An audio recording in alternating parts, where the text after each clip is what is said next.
Hello everyone, hope show आप लोग बहुत अच्छे होंगे। और एग्ज़ाम तो बहुत नियर है, ओनली 30 डेज़ रिमेनिंग है। आप लोग और भी ज़्यादा स्टडी करो, अपना स्टडी का स्पीड और भी इंक्रीज़ कर दो। और बहुत सारा वैकेंसी भी अभी आ रहा है, SIC, SGPGI, एम्स, तो बहुत वैकेंसी है। अपना स्टडी अब से कंटिन्यू रखो, सेंट्रल गवर्नमेंट जॉब तो मिल ही जाएगा। तो आज मैं आप लोगों के साथ में डिस्कस करने वाली हूँ CPR ट्रिक। CPR से क्वेश्चन आता है बहुत ज़्यादा, और ये टॉपिक भी बहुत इम्पॉर्टेंट है। मैं आप लोगों के लिए वो टॉपिक के ऊपर वीडियो बना रही हूँ जो आपके लिए बहुत इम्पॉर्टेंट रहेगा। तो CPR तो बहुत इम्पॉर्टेंट रहेगा, एक क्वेश्चन तो मिल ही जाता है। तो हम CPR जो क्वेश्चन आएंगे, CPR टॉपिक के ऊपर जो क्वेश्चन आएंगे, तो उसको हम अभी शॉर्ट ट्रिक से सीखेंगे ताकि कोई मिस्टेक ना हो हमसे। CPR से रिलेटेड कोई भी क्वेश्चन आए ना, मतलब क्वेश्चन में जो भी पूछे, आपको सिर्फ एक ट्रिक लगा, प्लीज़ RBC CPR। प्लीज़ मतलब प्लेस, सबसे पहले प्लेस मतलब सेफ्टी। CPR के ऊपर कोई क्वेश्चन पूछेगा तो क्या मतलब ऐसा क्वेश्चन पूछेगा कि कोई पेशेंट अभी कार्डियक अरेस्ट हो रहा है, तो उसके लिए आप क्या करोगे, फर्स्ट प्रायोरिटी किसको रखोगे। तो चारों ऑप्शन देंगे। तो फर्स्ट ऑप्शन देखेंगे हम, प्लेस सेफ्टी, तो प्लीज़ उसको मैंने दिया है ट्रिक में। देन RBC, R मतलब रिस्पॉन्स। प्लेस देने के बाद हम क्या करेंगे, रिस्पॉन्स देखेंगे पेशेंट का कि वो कॉन्शियस है कि अनकॉन्शियस है। अगर पेशेंट कॉन्शियस होगा तो फिर हम उसको CPR नहीं दे सकते ना। अगर अनकॉन्शियस होगा पेशेंट तो फिर हम CPR देंगे। तो फिर कॉन्शियस है कि अनकॉन्शियस है, तो रिस्पॉन्स कैसे चेक करेंगे, पेशेंट को हिलाएंगे या फिर बुलाएंगे कि are you okay, what is your name, ऐसा करके हम पूछेंगे उसको पेशेंट को। अगर रिस्पॉन्स कर रहा है पेशेंट कुछ भी, तो मतलब पेशेंट थोड़ा ठीक है, सिर्फ वो अनकॉन्शियस हो गया, थोड़ा ऐसा हो गया, फेंट हो गया है। अगर पेशेंट टोटली अनकॉन्शियस है और कुछ भी रिस्पॉन्स नहीं कर रहा है, तो उसके बाद हम क्या करेंगे, रिस्पॉन्स चेक करने के बाद, क्योंकि पेशेंट कोई रिस्पॉन्स नहीं दे रहा है, फिर हम क्या चेक करेंगे, पेशेंट का ब्रीदिंग, मतलब B फॉर ब्रीदिंग, मतलब पल्स चेक करेंगे पेशेंट का पल्स। अगर पल्स नहीं है तो फिर हम क्या करेंगे, हमें कोई पल्स अगर नहीं मिल रहा है, इसका मतलब पेशेंट का सर्कुलेशन नहीं हो रहा है, ब्लड सर्कुलेशन नहीं हो रहा है, इसका मतलब पेशेंट को CPR देना पड़ेगा, क्योंकि उसके बॉडी में ब्लड सर्कुलेशन नहीं हो रहा है। तो फिर हम क्या करेंगे, C कॉल फॉर हेल्प के लिए, क्योंकि CPR अकेले आप नहीं दे सकते हो। आप 1 मिनट दे सकते हो, 2 मिनट दे सकते हो, ज़्यादातर नहीं दे सकते हो ज़्यादा टाइम तक, क्योंकि आप थक जाओगे। तो इसके लिए आपको कॉल फॉर हेल्प के लिए बोलना पड़ेगा, हेल्प के लिए आपको कॉल करना पड़ेगा। कोड, इसके लिए आपको कोड ब्लू, CPR के लिए कौन सा कोड एप्लीकेबल होता है, code blue, call for help के लिए बुलाओगे आप। देन स्टार्ट करोगे CPR। और CPR जब स्टार्ट करोगे तो आप कौन सा फॉर्मूला यूज़ करोगे, आप यूज़ करोगे कैब फार्मूला। कैब मतलब C फॉर चेस्ट कॉम्प्रेशन, आप उसको चेस्ट कॉम्प्रेशन दोगे। A फॉर एयरवे, फिर पेशेंट का एयरवे ओपन करोगे। एयरवे ओपन करने के लिए 2 मेथड है, आप सबको पता है, हेड टिल्ट चिन लिफ्ट मेथड एक है, और सेकेंड मेथड है कि जॉ थ्रस्ट मैनोवर। इसमें से कोई भी एक आप यूज़ कर सकते हो, लेकिन कौन सा यूज़ करना है वो पेशेंट के कंडीशन के ऊपर डिपेंड कर रहा है। अगर कोई स्पाइन इंजरी हो गया है तो उसको आप हेड टिल्ट चिन लिफ्ट मैनूवर नहीं कर सकते हो, क्योंकि स्पाइन इंजरी और भी ज़्यादा इंक्रीज़ हो जाएगा। तो उस टाइम पे आप करोगे क्या, जॉ थ्रस्ट मैनूवर यूज़ करोगे एयरवे को ओपन करने के लिए। तो देन एयरवे ओपन करने के बाद आप दोगे ब्रीदिंग। ब्रीदिंग आप कैसे दोगे, ब्रीदिंग देने के लिए आप अम्बुबाग भी यूज़ कर सकते हो या फिर माउथ टू माउथ ब्रीदिंग भी दे सकते हो। तो CPR से हमने क्या सीखा, कंक्लूशन, कि अगर कोई पेशेंट का कार्डियक अरेस्ट हो रहा है तो हम ट्रिक यूज़ करेंगे, प्लीज़ RBC कैब।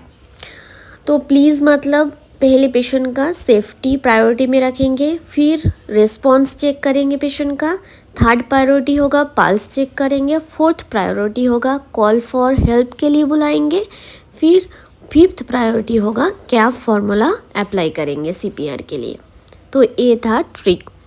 तो अभी मैं क्वेश्चन डिस्कस करती हूँ इसके ऊपर, तो आप लोगों को और भी क्लियर हो जाएगा।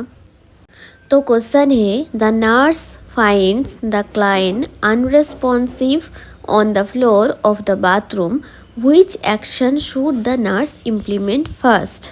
मतलब एक नर्स ने एक पेशेंट को बाथरूम के फ्लोर में अनरिस्पॉन्सिव देखा है, तो नर्स कौन सा एक्शन फर्स्ट प्रायोरिटी में रखेगा। Option a, check the client for breathing. Client मतलब पेशेंट ब्रीथ कर रहा है या नहीं कर रहा है ये देखेंगे। Option b, assess the carotid artery for a pulse. Carotid artery देखेंगे, पल्स है कि नहीं है देखेंगे। Option c, shake the client and shout. Patient को सेक करेंगे, हिलाएंगे और शाउट करेंगे कि आप ठीक हो, आपका नाम क्या है, ऐसा बोलेंगे। Option D, call a code via the bathroom call light. मतलब बाथरूम के कॉल लाइट से कोई एक कोड को बुलाएंगे। तो कौन सा ऑप्शन इसमें से सही होगा आप लोग बताओ। मैं 3 सेकेंड्स टाइम दे रही। अभी जो मैंने ट्रिक बोला है वही ट्रिक आप अप्लाई करो। प्लीज़ RBC कैब, तो फर्स्ट प्रायोरिटी में आप किसको रखोगे वो देखो। CPR का कोई भी क्वेश्चन हो, अगर ऑप्शन में प्लीज़ मतलब सेफ्टी वाला ऑप्शन होगा तो फर्स्ट वही आंसर होगा आँख बंद करके। देन अगर सेफ्टी वाला ऑप्शन नहीं है क्वेश्चन में, देन आप जाओगे RBC के ऊपर, आर रेस्पॉन्स। नेक्स्ट आप सर्च करोगे रेस्पॉन्स। अगर ऑप्शन में रेस्पॉन्स वाला ऑप्शन में होगा तो मतलब वही आंसर होगा। रेस्पॉन्स वाला ऑप्शन भी नहीं है क्वेश्चन में, देन जाओ ब्रीदिंग मतलब पल्स में।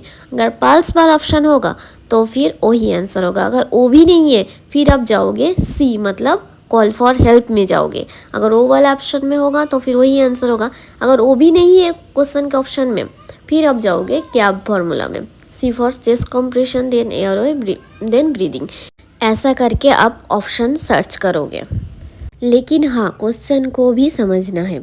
जैसे इस क्वेश्चन में बोला है पेशेंट अनरेस्पॉन्सिव, पेशेंट अनरेस्पॉन्सिव है ऑलरेडी, मतलब उसका रिस्पॉन्स चेक हो गया। तो प्लीज़ RBC, प्लीज़ मतलब सेफ्टी चेक हो गया, रिस्पॉन्स मतलब रिस्पॉन्स चेक हो गया क्योंकि पेशेंट अनरेस्पॉन्सिव है। फिर R के बाद क्या आएगा, फिर B फॉर पल्स ब्रीदिंग। तो अभी क्या देखेंगे, पेशेंट का पल्स देखेंगे। तो इसमें से कौन सा ऑप्शन सही होगा, assess the carotid artery for pulse. तो ऑप्शन B सही आंसर होगा इसमें से। और एक क्वेश्चन कर लेते हैं, इससे आपको और भी अच्छे से क्लियर हो जाएगा। तो नेक्स्ट क्वेश्चन है, an unresponsive child is lying on the floor, you shout for help, a check shows that the child is not breathing, the immediate action will be. तो क्वेश्चन में क्या बोला है, एक चाइल्ड है जो अनरेस्पॉन्सिव है और रिस्पॉन्स नहीं कर रहा है और आपने ऑलरेडी हेल्प के लिए शाउट कर दिया, मतलब कॉल फॉर हेल्प के लिए आपने बोल दिया है। तो इसके बाद आपका एक्शन क्या होगा, तो अभी आप ट्रिक अप्लाई करो। प्लीज़ RBC कैब, तो प्लीज़ सेफ्टी चला गया क्योंकि पेशेंट है अनरेस्पॉन्सिव, तो हो गया RB। Then B for pulse, फिर then C for call for help. Call pulse भी चेक कर लिया, कॉल फॉर हेल्प भी हो गया। मतलब लास्ट कब तक आपने काम किया है वो देखोगे। तो लास्ट क्या किया है, कॉल फॉर हेल्प के लिए बोल दिया है। तो उसके बाद आपका एक्शन क्या होगा वही पूछा है। तो आप कॉल फॉर हेल्प के लिए भी बोल दिया है, तो क्या होगा उसके बाद ऑप्शन, प्लीज़ RBC C तक आपने कर दिया है सारा काम। तो अभी क्या होगा, प्लीज़ RBC कैब, तो अभी होगा कैब का C मतलब चेस्ट कंप्रेशन अभी होगा ना। तो इनमें से कौन सा ऑप्शन सही होगा, option a, give external chest compression. हाँ बिल्कुल एक्सटर्नल चेस्ट कंप्रेशन देंगे। Give chest thrust and back blows, नहीं ए नहीं देंगे। ए कब देते हैं, ऑप्शन बी वाला, जब अपर एयरवे ऑब्स्ट्रक्शन होता है तब देते हैं, ना कि जब ब्लड सर्कुलेशन ना हो, कोई रिस्पॉन्स ना मिले उस पेशेंट को देते हैं। Then option c, look for external defibrillator, नहीं होगा क्योंकि पहले हम चेस्ट कॉम्प्रेशन देंगे, उसके बाद डिफिब्रिलेटर देंगे। Then option d, start artificial respiration start करेंगे। नहीं, पहले चेस्ट कॉम्प्रेशन देंगे फिर ब्रीदिंग स्टार्ट करेंगे। तो इस क्वेश्चन में ऑप्शन ए सही आंसर होगा। तो होप सो आप लोगों को ये ट्रिक अच्छा लगा हो और सारे क्वेश्चन मेरा समझ में आया हो। तो thank you for everyone for watching my videos. और अगर मेरा वीडियोस आप लोगों को अच्छा लगा तो प्लीज़ लाइक करना ना भूलें और सब्सक्राइब भी कर लेना। ज़्यादा कंजूसी मत करना।